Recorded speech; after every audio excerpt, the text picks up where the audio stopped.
Kembali lagi di Nation Hub bersama saya Kelly Natasha Gozali, di mana kami akan berlanjut perbincangan kami dengan Kepala Bappenas Arief Prasetyo Adi.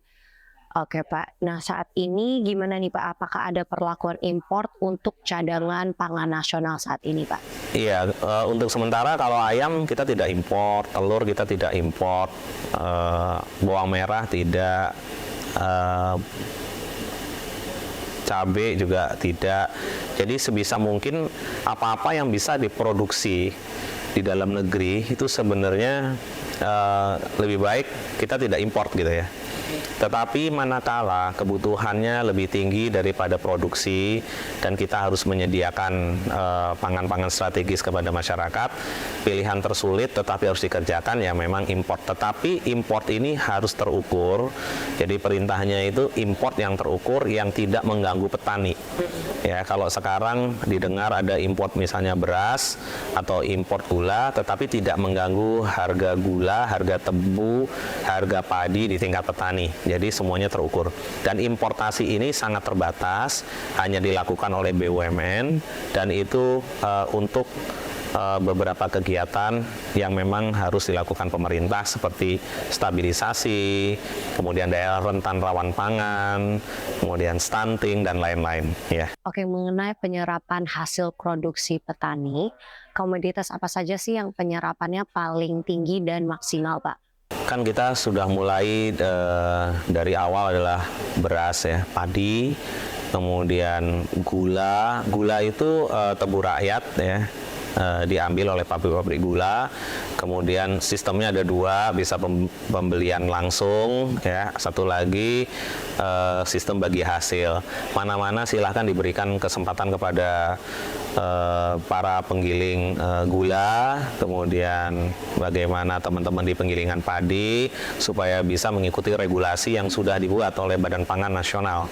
Jadi dalam waktu dekat kita juga sedang mereview harga gula, malah kita akan tingkatkan harga di tingkat produsen supaya petani-petani tebu kita ini juga mendapatkan harga yang baik ya, sehingga para petani, peternak, nelayan seperti yang sering saya sampaikan tidak kapok lagi melakukan produksi. Tugas kita bersama sekarang mulai merajut, mulai dari hulu sampai dengan ke hilir, Mbak Kelly. Oke, berbicara tentang ASEAN Meeting, Food Security Meeting yang Bapak baru saja menghadiri di 7 dan 8 Juni ini, bagaimana kerjasama Indonesia dengan negara-negara lain nih Pak? Dan apa peran Indonesia dalam mengamankan ketersediaan stok pangan di negara tanah air? Pak Presiden kan pada waktu bertemu dengan para pemimpin negara ASEAN menyampaikan bahwa saat ini dunia ini tidak dalam kondisi baik-baik saja, sehingga perlu usaha dari kita semua ya, utamanya negara-negara ASEAN regional ya, untuk mempersiapkan tadi yang kita sampaikan mengenai produksi pangan, kemudian keamanan pangan, cadangan pangan, ya itu menjadi satu kesatuan. Jadi tadi pagi bersama seluruh delegasi ASEAN, saya sampaikan concern dari Pak Presiden kita, karena hari ini chairmanship-nya itu kan ada di Indonesia, sehingga kita sampaikan bahwa pangan ini perlu kita jaga bersama di regional, dan tentunya nanti akan ada masukan-masukan dari seluruh delegasi ASEAN, sehingga nanti kita bisa sampaikan juga kepada Pak Presiden dan juga beberapa menteri terkait. Hal penting lainnya adalah yang sudah kita lakukan itu di after, itu negara ASEAN ditambah 3 termasuk Cina, Korea, ya,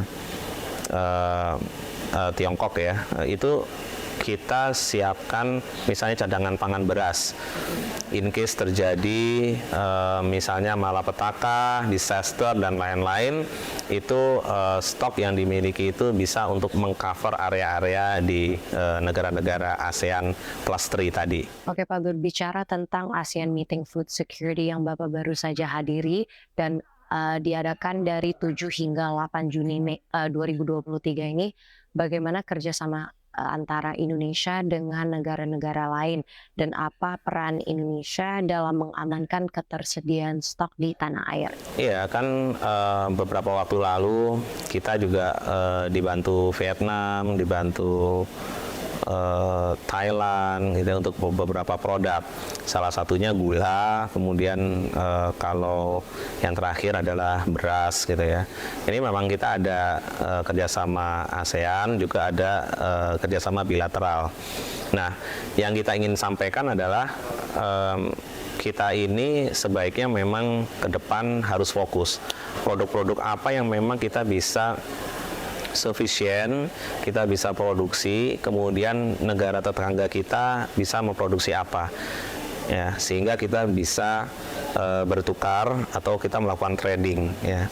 Nah, ini balance ini menjadi penting karena tidak ada satu negara pun di dunia yang dia hanya menerima import saja, tidak bisa mengekspor gitu ya. Jadi neraca balance ini namanya juga neraca balance ya. Jadi harus ada timbal balik apa yang diekspor dan apa yang diimport.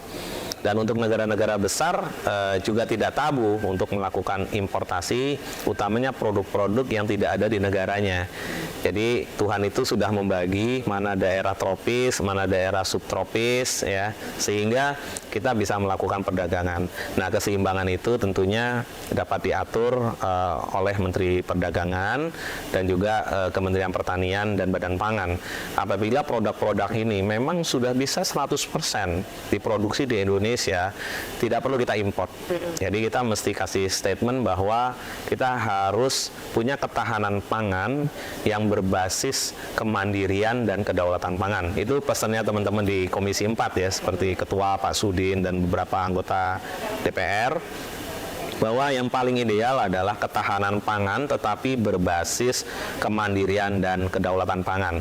Sehingga di sini ada peran penting kita semua yang di-lead tentunya oleh Kementerian Pertanian untuk melakukan produksi apa-apa saja yang memang harus diproduksi di Indonesia. Kemarin bertemu dengan perwakilan dari Malaysia, disampaikan bahwa kebutuhan misalnya jagung di sana sekitar 4 juta ton, sehingga ada potensi Indonesia bisa melakukan ekspor jagung ke sana. Kemudian Indonesia mengekspor ke Filipina jagung dari Gorontalo. Kemudian Vietnam juga kita sudah mengirimkan jagung. Jadi apa-apa yang memang sudah kita punya dan produksinya baik, pada saat kita sudah penuhi kebutuhan lokal, kemudian kita sudah mensecure dalam bentuk cadangan pangan, harga itu biasanya akan jatuh di tingkat petani. Nah, itu waktunya kita melakukan ekspor. Nah, untuk mencapai bisa ekspor itu artinya apa? Kita harus meet spec ya, produk spec yang ada di luar negeri. Sehingga hari ini kita peringati Hari Keamanan Sedunia, itu maksudnya kita tingkatkan kualitas kita, kualitas baik keamanan pangan maupun mutu pangan, sehingga bisa meet apa yang diminta oleh pasar luar negeri. Jadi kita semata-mata tidak hanya memproduksi tapi nggak ngerti pasarnya. Custom base ini akan menjadi penting ya. Kita bisa mempersiapkan beberapa komoditas strategis, juga hortikultur untuk bisa kita deliver ke negara lain. Kan kita sudah ekspor nanas, sudah ekspor pisang, sudah ekspor manggis, kemudian salak, mangga ke beberapa negara. Jadi kalau di luar negeri itu mereka tahunya itu adalah exotic fruits ya, snake fruits ya, itu salak. Kemudian mangosteen itu mereka punya. Banana yang dari teman kita di Lampung ya, itu juga udah keluar. Nanas juga sudah keluar. Nah, alangkah baiknya ya, memang perusahaan-perusahaan besar, private sectors, juga BUMN bisa melakukan pembinaan-pembinaan kepada petani-petani kecil dengan memberikan minimum standar ya, minimum standar atau sertifikasi yang memang menjadi kewajiban kita untuk comply. Jadi saya tadi cerita saudara kita GGP, Great Giant Pineapple ya, itu memang punya 21 sertifikat ya yang harus di-comply sehingga barang ini bisa diekspor. ya.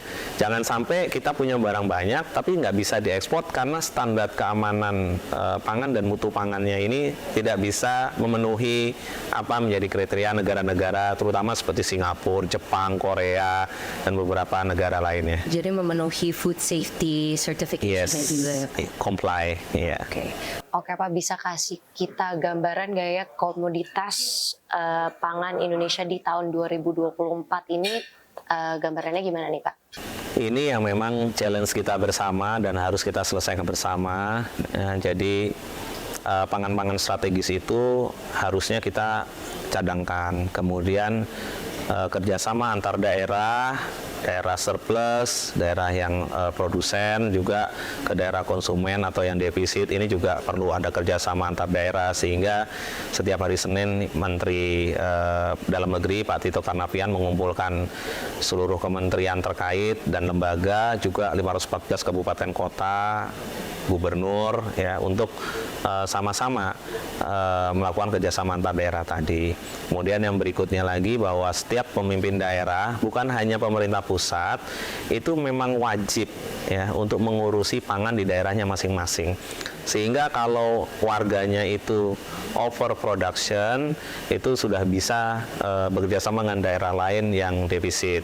Kebalikannya untuk daerah yang defisit juga bisa berkomunikasi kepada daerah yang surplus. Kemudian ada Badan Pangan Nasional yang apabila memang diperlukan, utamanya dalam bentuk yang cukup besar seperti gula, minyak goreng, kemudian daging sapi, ayam, atau apapun yang memerlukan intervensi, Badan Pangan Nasional selalu memonitor di 514 kabupaten kota juga ya.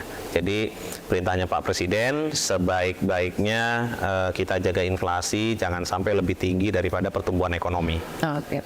Oke Pak, maaf balik lagi ke Asian Food Security Meeting yang Bapak baru saja hadirkan dan akan menghadiri lagi besok nih Pak. Nah, apa saja kebijakan yang ditentukan oleh 10 negara ASEAN ini Pak ke depannya? Iya, kita kan sekarang sedang inquiry dalam 2 hari ini mana-mana yang menjadi prioritas kita. Tapi kalau menurut saya sih hari ini adalah isunya climate change ya, kemudian food safety, food security ya, sehingga nanti negara regional ASEAN ini bisa mencukupi pangannya sendiri gitu ya, dengan tentunya berbasis kepada kemandirian, kedaulatan di wilayah ASEAN juga gitu. Oke, terima kasih waktunya untuk hari ini Pak. Terima kasih Mbak Kelly, terima kasih teman-teman di CNBC.